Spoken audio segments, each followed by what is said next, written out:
ओम धन धन्वंतरे नमः। जय आयुर्वेद। तो हमारे संस्कार ऐसे हैं कि हम अपना परिचय देने से पहले अपने माँ बाप का परिचय देते हैं, अपने सर्वस्व का परिचय देते हैं। तो मैं बात करता हूँ पहले आयुर्वेद की, कि आयुर्वेद क्या है, इसका प्रयोजन क्या है और क्यों इस बारे में हम बात कर रहे हैं। ठीक है। तो आयुर्विद्यते ज्ञायते अनेन इति आयुर्वेद, जिस शास्त्र से आयु के बारे में पता चलता है या आयु के ज्ञान की वृद्धि होती है, आयु की वृद्धि हो उस ज्ञान की प्राप्ति होती है, उसे आयुर्वेद कहते हैं। विद अर्थात ज्ञान। ठीक है। और किसी भी वस्तु के होने का एक प्रयोजन होता है। मैं यहाँ बैठा हूँ तो किसी प्रयोजन से बैठा हूँ, आप वहाँ सुन रहे हैं तो किसी प्रयोजन से सुन रहे हैं। ठीक है। तो प्रयोजन अर्थात उद्देश्य, कि इसका उद्देश्य क्या है। तो प्रयोजनम च अस्य स्वस्थस्य स्वास्थ्य रक्षणम आतुरस्य विकार प्रशमनम च। तो स्वस्थ जो व्यक्ति है उसका स्वास्थ्य बना रहे, वह स्वस्थ बना रहे, इसके लिए प्रयास करना। और जो आतुर हैं, जो रोगी हैं, उनके रोग का निवारण हो, ऐसा इसका प्रयोजन है। मतलब स्वस्थ व्याप्त हो, जो स्वस्थ है वह स्वस्थ रहे और जो रोगी है वो स्वस्थ हो जाए, उसकी व्याधि छूट जाए। ठीक है। अब मैं मेरा परिचय दूं कि मेरा नाम घनश्याम सिरवी है। मैं final year BAMS final year का छात्र हूँ। और मन में काफ़ी दिनों से ये कसक थी कि चलो आयुर्वेद के लेकर कुछ जितना पढ़ा है उतना लोगों तक पहुंचाने की कोशिश करने की एक इच्छा थी कि चलो ऐसा कुछ किया जाए। तो काफ़ी दिनों बाद अभी ऐसा योग बना है कि चलो प्रेरणा हुई है ईश्वर की कि आयुर्वेद के बारे में कुछ थोड़ा सा, जितना ईश्वर कृपा से थोड़ा सा प्राप्त हुआ है, वो बताने की कोशिश करता हूँ। आयुर्वेद में कैसे आना हुआ, ये कैसे इस शास्त्र को पढ़ने की रुचि उत्पन्न हुई, इन सब बातों के बजाय आज जो मुद्दा मुझे लगा कि जिस पर बोलना चाहिए, मैं पहले उस पर बात करूँगा। परिचय वगैरह अगली वीडियो में होता रहेगा, ऐसी मेरी आशा है कि अगली बार भी आपसे जुड़ने का मौका मिले। तो कुछ पॉइंट्स निकाले हैं मैंने, और ना मैं कोई वीडियोग्राफर हूँ और ना कोई ब्लॉगर हूँ जो परफेक्ट बनाएगा इस वीडियो को, ना मेरे पास कोई एडिटिंग की टीम है। आज ऐसे ही मैं बगीचे में लेकर बैठा हूँ कि जैसे तैसे बात पहुँचे, संदेश पहुँचे लोगों तक। बाकी ऐसा मेरा विशेष वो नहीं है कि मैं कुछ एकदम धांसू चीज़ डाल दूँ और सब लोग उसको पसंद करें, ऐसा नहीं। मेरा मकसद इतना है, उद्देश्य इतना है कि जो संदेश मैं पहुँचाना चाहता हूँ वो लोगों तक पहुँचे, बस इतनी सी बात है। ठीक है। तो बात करते हैं अग्निकर्म की। पिछले दिन मैंने एक पोस्ट डाली कि अग्निकर्म के कुछ यंत्र होते हैं जिसके द्वारा अग्निकर्म किया जाता है। अब अग्निकर्म क्या है, सबसे पहले मैं जिस शास्त्र के माध्यम से आपको बता रहा हूँ वो शास्त्र से परिचय करवा दूँ कि मेरे पास रखी है सुश्रुत संहिता, जो आचार्य सुश्रुत ने लिखी है, जिन्हें फादर ऑफ सर्जरी कहते हैं, उनकी ये किताब है, उनके द्वारा लिखी गई। इस पर दलहन जी की टीका भी है। तो इसमें शास्त्र का पूरा विधि विधान से वर्णन है कि किस प्रकार से इसके प्रयोग है या सूत्र स्थान है। इसका पहला स्थान है सूत्र स्थान, जहाँ पर 12वें अध्याय में अग्निकर्म नाम की जो विधि है उसका वर्णन है। अब अग्निकर्म है क्या, तो पहले मुझे इस वीडियो को उन लोगों तक पहुंचाना है जो गांव के लोग हैं, जो अग्निकर्म करवा चुके हैं या करवाने वाले हैं। तो अग्निकर्म एक शब्द संस्कृत का है, अग्नि और कर्म, कि जो अग्नि के द्वारा कर्म किया जाए। ठीक है। अग्नि नाम कृत्वा यत् कर्म तत् अग्निकर्म, जिस अग्नि के द्वारा जिस काम को किया जाए या जिस चिकित्सा को किया जाए वो अग्निकर्म है। गांव की भाषा में कहें तो जो दाम देना एक शब्द है, जो दाम देते हैं, ठीक है, वो भले ही किसी चीज़ से देते हैं, जैसे कि हमारे यहाँ दराती से देते हैं या किसी और चीज़ से देते हैं, या टूटे हुए घड़े के टुकड़ों को गर्म करके, मटके के टुकड़ों को गर्म करके लगाते हैं। तो ये पुरानी पद्धतियाँ हैं। मैं नहीं कहता कि ये गलत है, ये ऐसा है वैसा है। इससे उपशय होता था, मतलब रोग में आराम मिलता था और रोग की संप्राप्ति भी कहीं थोड़ी समय के लिए रुकती थी। लेकिन परंपरागत रूप से जैसा किया जाना चाहिए था वैसा आगे बढ़कर आया नहीं। लोग शायद पूरी तरह से बताना भूल गए, या उपकरण के अभाव में वो बड़े बड़े उपकरणों का यूज़ कर रहे हैं। और जो लक्षण दे रखा है अग्निकर्म के लिए वो है कि रक्त तप्त होना चाहिए आपकी शलाका। शलाका अर्थात इस प्रकार का यंत्र जो लोहे का हो सकता है या इस प्रकार का ताम्र का भी हो सकता है, ठीक है। या मैं बात कहूँ इस तरह से आप हीट ट्रांसफ़र के लिए भी एक शलाका हम प्रयोग करते हैं ना।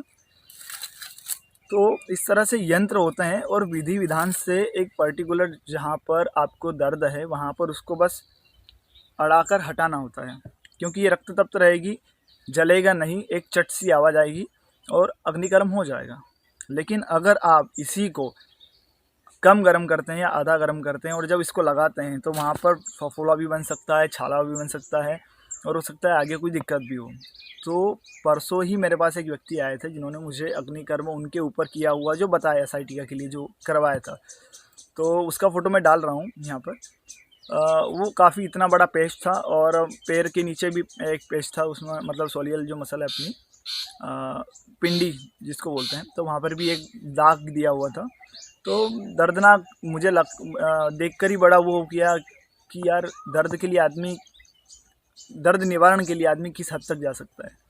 तो इतना बड़ा दाग और जो हमेशा रहने वाला है, तो इस प्रकार से जो अग्निकर्म हो रहा है, हो सकता है उससे आराम भी हो रहा है, लेकिन अगर इसी को वैज्ञानिक ढंग से रचना शरीर का ज्ञान और क्रिया शरीर का ज्ञान और अग्निकर्म के विधि विधान से अगर सीख कर इसे प्रयोग किया जाए तो ये बहुत अच्छी चिकित्सा है।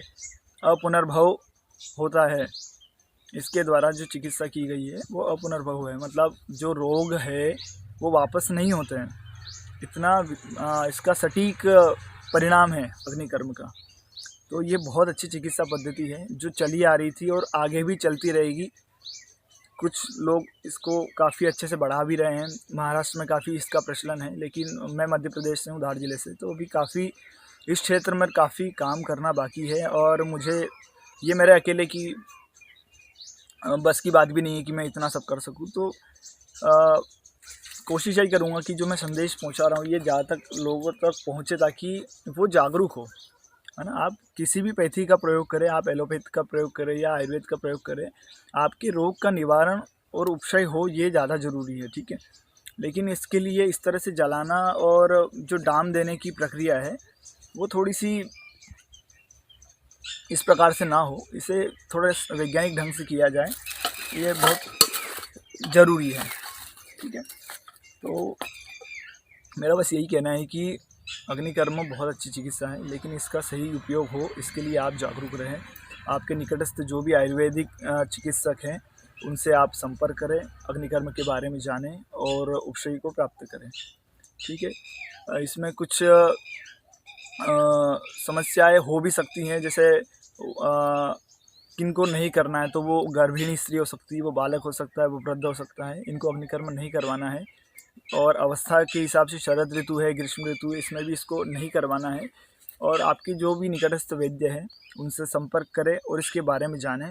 ये दर्द निवारक के लिए बहुत सहयोगी हो सकता है, मतलब काफ़ी अच्छे प्रयास कुछ लोगों ने किए भी हैं। जैसे मैं बताऊं, मुझे पास एक बुक है, गोगटे सर की एक बुक है, चंद्र कुमार देशमुख सर अभी इस पर अच्छा काम कर रहे हैं, मुझे बड़ी खुशी है इस बारे में। एक चंद्रेश तिवारी सर करके हैं जो अच्छा काम कर रहे हैं इसके ऊपर, साथ में हम भी पढ़ रहे हैं इसके माध्यम से।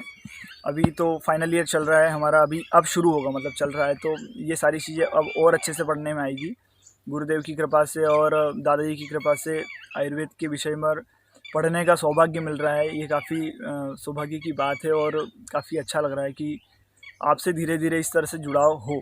मेरी काफ़ी दिनों से ऐसी इच्छा थी कि आयुर्वेद को लेकर मुझे बोलना है, एक चार दीवारी में बैठकर काम करने वाला वैद्य नहीं बनना है। मुझे घूमते घूमते या लोगों जो भी मेरे से जुड़ते हैं, मुझसे जो भी संपर्क में आते हैं, उनसे मैं कम से कम अपनी आयुर्वेद के बारे में उनको बता सकूं। आयुर्वेद केवल इतना सा नहीं है कि आप रास्ते चलते किसी से दवाई पूछ ले कि यार मेरे घुटने में दर्द है क्या करें, नहीं, आपको पूरी संप्राप्ति को समझना पड़ेगा, आपको किस वजह से वो बीमारी हुई है और उसके क्या क्या परिणाम, लक्षण और परिणाम आपको आपके शरीर में दिख रहे हैं, ठीक है। ठीक है। तो उसके हिसाब से आपके हेतुओं को रोक कर फिर अगर चिकित्सा की जाए तो ज़्यादा सही रहता है। उसमें केवल दवाई दे दी और उपशय मिल गया, आराम मिल गया, तो आपको लगता है कि यार चलो ठीक है, और फिर से अगर अब वो बीमारी होती है तो कोई सी भी पैथी बदनाम होती है, वो एलोपैथ हो या आयुर्वेद हो या और दूसरे भी पद्धतियाँ हो।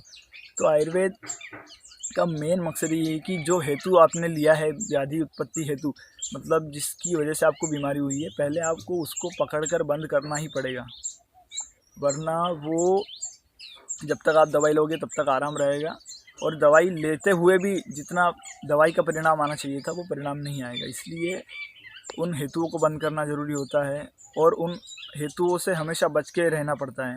ऐसा नहीं कि चलो आपको इस वजह से ये बीमारी थी, आपने वो वजह बंद कर दी और आप ठीक हो गए तो आगे भी आपको बीमारी नहीं हुई, ऐसा नहीं है। आपके जो हेतु ऐसे हैं जो जा रहे हैं नित्य, उनको आपको फाइंड आउट करना पड़ेगा। और आयुर्वेद की सबसे अच्छी खास बात ये है कि जब आप एक आयुर्वेद चिकित्सक से अपना चिकित्सा कर्म करवाते हैं या परामर्श भी लेते हैं, तो वो आपको प्रकृति के अनुसार जो आप जिन चीज़ों के लिए प्रोन है, मतलब जिन व्याधियों को आपके होने की संभावना ज़्यादा है, उसके बारे में आपको बता सकते हैं कि यार आप पित्त प्रकृति के हैं तो आपको फोड़े फुंसी या पित्तज जितने भी विकार है, दाह है, मूत्रदाह है, कितनी भी व्याधियों से आपको बचने के लिए आपको शीतल चीज़ें लेनी है, आपको घृत का सेवन करना है। इस प्रकार से जब आप एक आयुर्वेदिक पद्धति से चिकित्सा कर्म को अपनाते हैं तो आपके भविष्य में होने वाली बीमारियों की संख्या भी कम हो सकती है और आपके पूरे संपूर्ण स्वास्थ्य को सुरक्षित किया जा सकता है।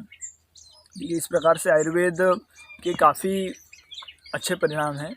लेकिन अभी जो ज्वलंत मुद्दा मेरे सामने मुझे जिस वजह से मुझे आप आज वीडियो के माध्यम से आना पड़ा, वो ये है कि अग्निकर्म बहुत अच्छी चिकित्सा है, लेकिन जो लोग ये कर रहे हैं, जो क्षेत्र के जितने भी लोग कर रहे हैं, वो हो सकता है परंपरागत रूप से कर रहे हैं, उपशय भी मिल रहा हो, लेकिन कोशिश करें कि आप भी सही उपकरण का प्रयोग करें, जैसे कि मृत्तिका शलाका है, ताम्र शलाका है, लौह शलाका है, स्वर्ण शलाका भी है।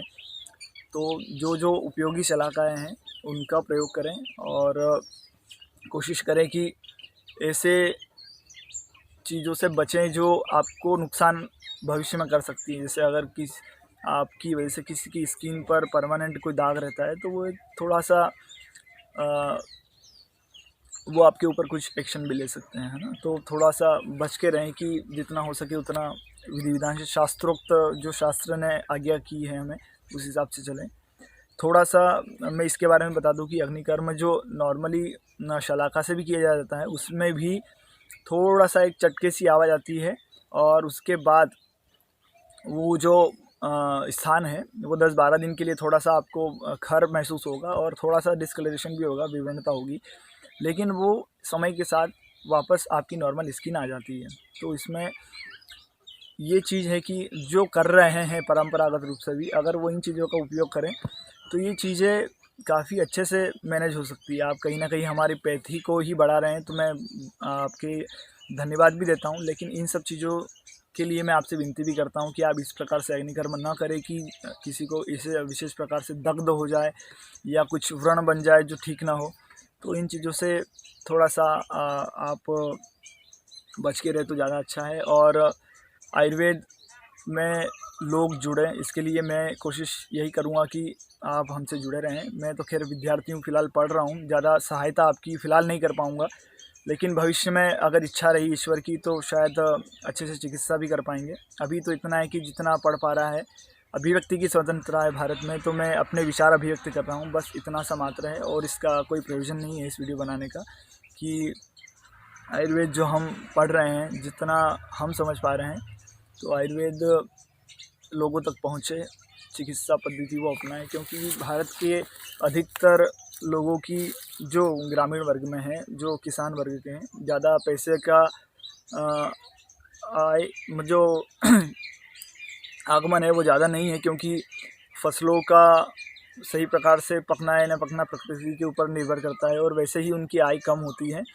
तो और अगर उसके ऊपर अगर चिकित्सा का बोझ पड़े या चिकित्सा के खर्च का बोझ पड़े तो वो काफ़ी क्या कह सकते हैं कि उनके पूरे जो सालाना आय है उसमें गड़बड़ वो कर सकता है, अगर बड़ी बीमारी ऐसा कुछ हो गई तो कोशिश ये करें कि दिनचर्या है, ऋतुचर्या है आदि जो बताए गए हैं कि किस प्रकार से खाना है, किस प्रकार से उठना है, इन सारी चीज़ों को अगर वो अपनाएं और हर व्यक्ति के लिए एक डॉक्टर अपॉइंट हो, ऐसा संभव नहीं है। क्योंकि जिस प्रकार से भीड़ बढ़ी है, जिस प्रकार से जनसंख्या बढ़ी हुई है, आपको आपकी सेहत का ध्यान खुद रखना पड़ेगा। और आयुर्वेद में जो सिद्धांत हैं, अगर वो आप पालन करते हैं तो आपको व्याधियाँ होगी भी तो कम होगी, या इसी गंभीर व्याधि नहीं होगी अगर आप ध्यान रखें। तो चीज़ें ऐसी हैं कि आपको इनसे जुड़ना पड़ेगा। तो कोशिश हमारी भी यही रहेगी कि आने वाले समय में एक छोटे-छोटे टॉपिक्स के माध्यम से या जो भी जानकारी पूर्ण एक वीडियो कुछ बनाई जाए, जिससे मेरे से संपर्क से जितने जुड़े हैं कम से कम उन लोगों को इस चीज़ का भान हो कि हम क्या-क्या हेतु से अमल कर रहे हैं, क्या गलत है, क्या नियम के विरुद्ध है, ऐसी चीज़ें पता चले। तो कोशिश यही रहेगी कि आयुर्वेद को लेकर थोड़ा-सा लोगों का रुख बदले। केवल चूर्ण देना या ऐसा जड़ी-बूटियों वाला इतना सा मात्र नहीं है। आयुर्वेद काफ़ी कुछ बताता है, समझाता है, बस हमें थोड़ा-सा जागरूकता फैलाने की ज़रूरत है। और जो वैद्य बनने वाले हैं, जो मेरे जैसे विद्यार्थी हैं, जो सीख रहे हैं, समझ रहे हैं, उनको लेकर भी मेरा ये रहेगा कि हमें ही हमारे शास्त्र को आगे लेकर जाना पड़ेगा। जिस प्रकार से कोई सामान बेचने वाला व्यक्ति चिल्ला कर अपना सामान बेचता है, उसी प्रकार से मैं ये नहीं कहूँगा कि हम चिल्ला कर आयुर्वेद के बारे में बताएं, लेकिन आपका व्यवहार और आपका आचरण वैसा होना चाहिए कि आयुर्वेद से जुड़े लोग मतलब आपको देखकर सीखे कि यार ये बंदा, अगर ये व्यक्ति रोज़ उठ रहा है, या मतलब बात ऐसी है कि कहने से ज़्यादा अगर कोई करके दिखाता है तो लोग नोटिस करते हैं, उस बात को संज्ञान में लेते हैं कि कुछ चीज़ें हैं। तो हम जितने भी वैद्य बनने वाले हैं आगामी, तो हमारा आचरण व्यवहार ऐसा रहे कि आयुर्वेद से परिपूर्ण हमारी जीवन शैली रहे और आयुर्वेद को बढ़ाने वाली हमारी जितनी भी चेष्टाएं हैं वो रहें, तो ज़्यादा अच्छा रहेगा। और आयुर्वेद से इसी प्रकार से हम जुड़े रहें, प्रकृति की सेवा करते रहें। हमें काफ़ी कुछ दिया है प्रकृति ने, तो हम भी बदले में इसकी सेवा करें। अभी गर्मी का मौसम आने वाला है, तो जितने आपके आसपास जो पौधे हैं, कम से कम उन्हें पहचानें। अगर वो चिकित्सीय पौधे हैं तो बहुत अच्छी बात है, अगर फल देने वाले पौधे हैं तो उनको भी पानी दें आप, ठीक है। इसी के साथ इस वीडियो का समापन करते हैं। मेरे पास भी पहली वीडियो है, ज़्यादा शब्द है नहीं बोलने के लिए और अनुभव भी नहीं है, तो मैं बस आज इतना सा कि शुरुआत तो करनी थी, कैसे करनी थी मुझे पता नहीं था, लेकिन शुरुआत करनी थी, प्रेरणा हुई तो इस वीडियो के माध्यम से जुड़ा। मैंने कुछ गलत भी बोला होगा तो मैं सबसे क्षमा चाहता हूँ। और शास्त्र या कोई बात ऐसी रही हो जो शास्त्र सम्मत ना हो तो उसके लिए भी मैं क्षमा प्रार्थी हूँ। इसका दूसरा कोई प्रयोजन नहीं है। जन जागरण हो, लोगों में आयुर्वेद के प्रति जागरूकता है। ऐसा नहीं है कि आयुर्वेद के साइड इफ़ेक्ट नहीं है या ऐसा नहीं है। अति सर्वत्र वर्ज्य, तो अति मात्रा में किया हुआ अच्छा काम भी गलत हो सकता है। मतलब अगर कोई अमृत भी है या कोई चीज़ ऐसी है कि बहुत अच्छी है, लेकिन अगर अति मात्रा में उसका सेवन किया जाए तो वो भी गलत हो सकता है। तो ये एक भ्रांति जो आयुर्वेद में साइड इफ़ेक्ट नहीं होता है, ऐसा नहीं है। अगर आप गलत मात्रा लेंगे या गलत उसको उपक्रम के माध्यम से जाएंगे तो शायद आपको भी परिणाम विपरीत दिखें। तो आयुर्वेद काफ़ी अच्छा परिणाम दे सकता है अगर आप उसको सही ढंग से और सही व्यक्ति से उसे जाने समझे या चिकित्सा करवाए। मैं नहीं जानता कि मेरे क्षेत्र में कितने लोग आयुर्वेद की प्रैक्टिस कर रहे हैं, लेकिन जो भी कर रहे हो उनसे भी विनती रहेगी कि शास्त्र को पढ़कर ही ये सारी चीज़ें की जाए तो काफ़ी अच्छा रहेगा। और मैं तो इस लायक फ़िलहाल नहीं हूँ, लेकिन कोशिश यही रहेगी कि जब भी ऐसा कुछ हो तो आगे आप तक पहुँचाई जाए बातें। इसी के साथ धन्यवाद। जय आयुर्वेद।